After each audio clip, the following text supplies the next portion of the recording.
بسم اللہ الرحمن الرحیم الصلاۃ والسلام علیکہ یا سیدی یا رسول اللہ وعلی آلک و اصحابک یا سیدی یا حبیب اللہ۔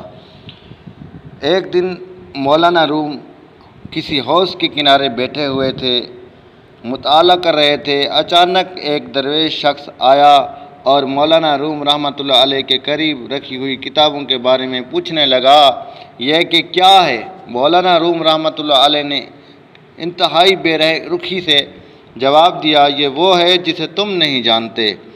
وہ درویش مولانا سے مزید کوئی سوال نہیں کیا اور تمام کتابیں اٹھا کر اسی حوض میں ڈال دی۔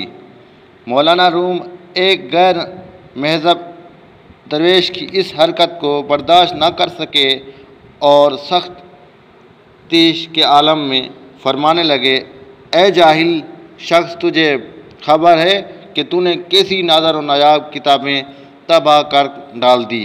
یہ وہ قیمتی نسخے تھے جو کسی شہنشاہ کو بھی میسر نہیں ہوں گے۔ درویش نے مولانا روم کو شدید اضطراب میں مبتلا دیکھا تو مسکراتے ہوئے کہنے لگا، اگر یہ بات ہے تو میں تمہاری کتابوں واپس کیے دیتا ہوں۔ اتنا کہہ کر درویش حوض میں اتر گیا اور تمام کتابیں نکال کر مولانا کے حوالے کر دی۔ مولانا روم رحمۃ اللہ علیہ شدید حیرت کے عالم میں اپنی قیمتی کتابوں کو دیکھنے لگا۔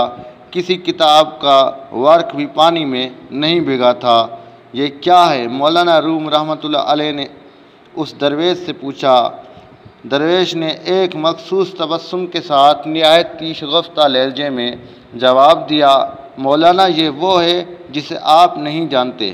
اتنا کہہ کر درویش چلا گیا۔ مولانا جلال الدین رومی حوض کے کنارے دم بخود بیٹھے رہے۔ جس درویش شخص کی کرامت نے مولانا روم رحمۃ اللہ علیہ جیسے نابغہ روزگار عالم کو حیران کر دیا تھا، وہ مشہور بزرگ حضرت شاہ شمس تبریز تھے۔ حضرت شاہ شمس تبریز کی اس ملاقات نے مولانا روم کی دنیا ہی بدل ڈالی۔ یہ ایسا زبردست انقلاب تھا کہ مولانا اپنی روش بھی بھول گئے۔ کتب خانہ بند کر دیا گیا اور درس و تدریس کے تمام سلسلے ختم ہو گئے۔ اب مولانا جلال الدین رومی رحمۃ اللہ علیہ کو بس ایک ہی کام تھا کہ ہر وقت حضرت شمس تبریز کی خدمت میں حاضر رہتے۔ ایک ایسی تبدیلی تھی کہ پورے شہر میں ہنگامہ برپا ہو گیا۔ مولانا کے ہزاروں عقیدت مند برہملا کہا کرتے کونیا ویران ہو گیا، اور اس ویرانی کا سبب وہ جاہل فقیر ہے جس نے ہم سے ہمارا عالم چھین لیا۔